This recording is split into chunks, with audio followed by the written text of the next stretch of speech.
Assalamu alaikum, urmatlı bizdin kanaldın körүүчүлөрү. Саламатсыздарбы? Бүгүн Өзгөндөгү Куршап айылынан сатыла турган үй көрсөтөбүз. Айылдын центринде Жаштык көчөсүндө жайгашкан, почтадан бери бурулуп киресиздер. Мына ушул 2 кабаттуу жаңы курулган, бирок толук бүт элек үй, 8 сотук жери, жанындагы кошумча курулуштары, сарайлары менен баарын сатууга койду. Шашылыш сатат тугандар, андыктан жаккан болсо сүйлөшүп көрөсүздөр. Мен дарегин сиздерге жакшылап түшүндүрүп коеюн. Куршаптын центриндеги Жаштык көчөсү экен бул. 200 метр жакын жерде мына оң тарапта бурчта почта турат. Ушул почтадан бери бурулуп кирет экенсиздер. Жаштык көчөсү өзү узундугу бир 500 метрге жетпеген тар көчө экен, тагыраагы тупик көчө деп койсок болот. Мына көчөсү асфальт. Тетиги унаага барып көчө өзү токтойт экен. Эсептелүү эле жашоочу, эсептелүү эле кошуна бар экен бул көчөдө. Почтадан оң тарапка бурулганда, бул жакта айыл өкмөт, больница, гимназия мектеп, дагы бир мектеп, анан бала бакчалар, бул тарапта ушу 3 көчөдө жанагы глобус, базар, бүт баары жакын жерде жайгашкан.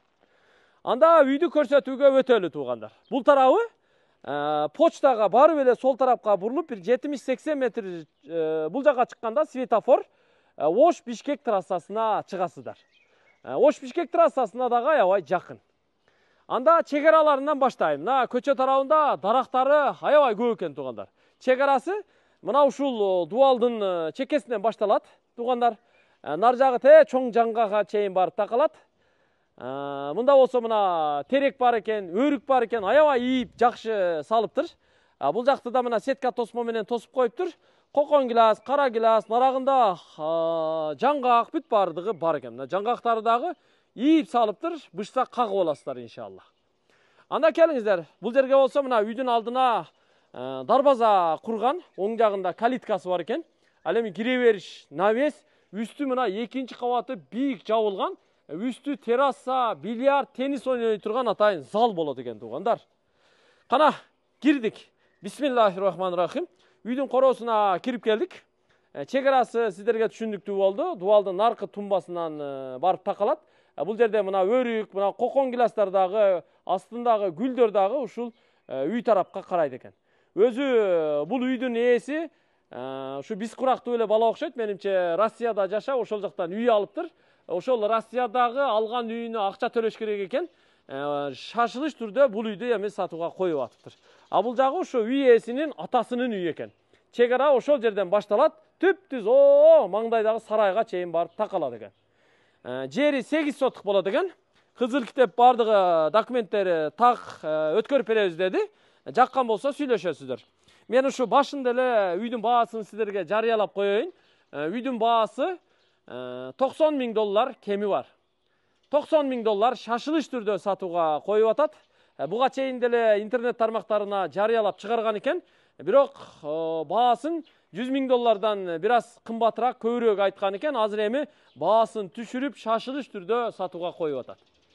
Аябай бийик жабылыптыр. Мына жерге мына лага таштаганга көрдүңүздөр, бүт темирлерин катырып, жыгач полго даярдаптыр. Полду кагып койсо, же болбосо туугандар плита таштап койсо, үстү аябай терраса сонун болот экен. Бул жерге болсо кенен унаа коюп койсоңуздар болот. Мына тумбаларын, ригел сейсмопоездорун арматура салып, аябай бийик сонун кылып куруптур. Үйдүн ичи сырты шыбалган, электромонтаждары жасалган, терезелери ак түстөгү алюмин профилдеринен коюлуп жасалган, чатыры болсо тыныке менен жабылган. Бул жакта мына биринчи тепкичтен жогору көтөрүлүп чыгып, ичкери кире турган болсок, бир бөлмөсү бар. Бул зал, конок бөлмөсү, бүткөн бөлмөсү экен туугандар. Мына караңыздар, конок бөлмөсү аябай узун, аябай кенен экен. Узундугу бир 10 метрден ашууныраак. Узун келген бөлмө. Турасы 3,5-4 метрге жакын. Дубалы обой. Полу болсо ОСБ кагылган. Потолок ортосу натяжной, чекелери гипсокартон. Биягында 2 форточкасы, ал эми бул жагында болсо бир чоң терезеси бар экен. Бул зал, конок бөлмөсү. Бая конок күткөнгө ушул бөлмөнү биринчи бүтүрүп коюптур. Бул жака жүрөбүз эми. Үйдүн негизги кире бериши бул жагында экен. Ал жагынан киргенде туугандар ошо астында бир 4 бөлмө, үстүндө 4-5 бөлмө катар-катар жайгашыптыр. Мынакей. Биринчи кабат менен экинчи кабаттын ортосу дагы бүт монолит куюлуптур. Мында болсо мына тепкич куюлган, перилалары дагы жасалган.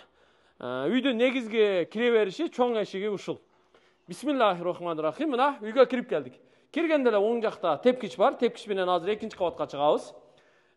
Кирип бир аз жүргөндө бул жер холл, тепкичтин асты, биякта бир спальня бар экен, узун туурасы 3x4, 12 чарчы метр чыгат. Электромонтаж шыбактары бүткөн. Андан кийин ортодо дагы бир спальня. Бул дагы 3x4, 12 чарчы метр чыгат. Ал эми бул эшиктен ичкери киргенде биякта 2 бөлмө кирме чыкма катар жайгашкан.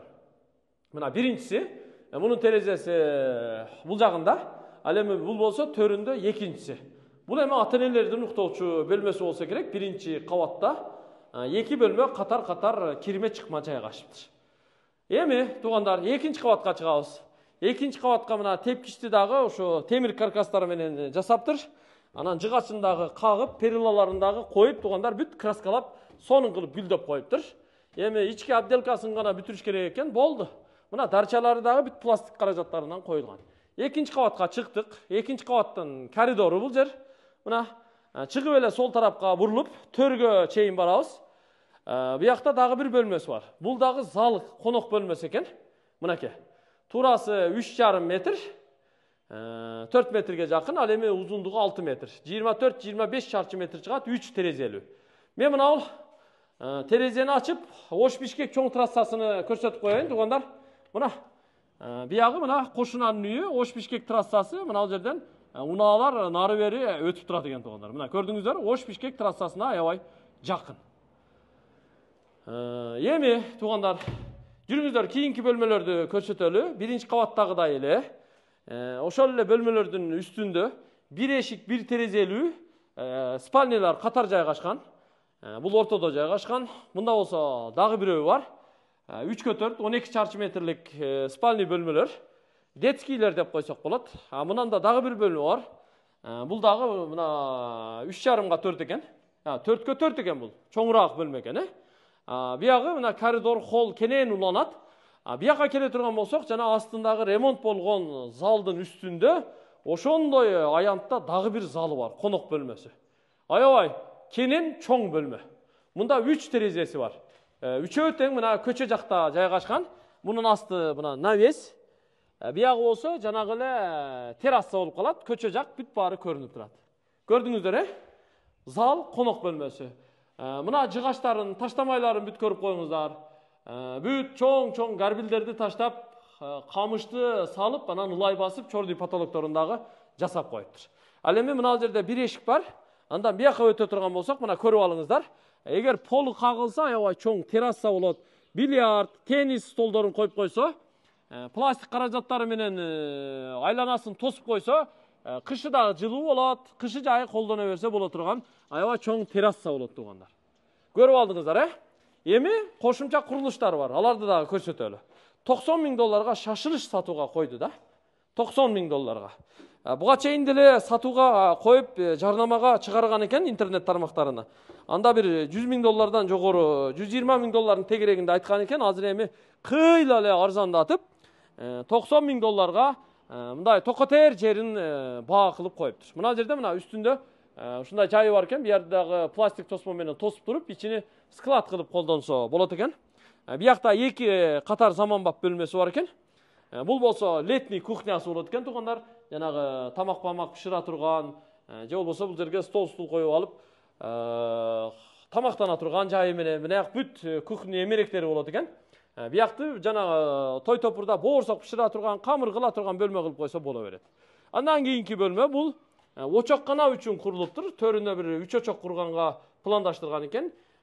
Ичин бүт шваб, эшиктерин дагы мына алюмин профилдеринен апапакай кылып коюп коюптур. Мына жерге да мына астына стяжканы куйган, чатырларын кошо жапкан. Бул жагы кошумча курулуш. Ичинде банясы бар экен мына. Ичинде болсо жанагы парилкасы, баягы коридор экен.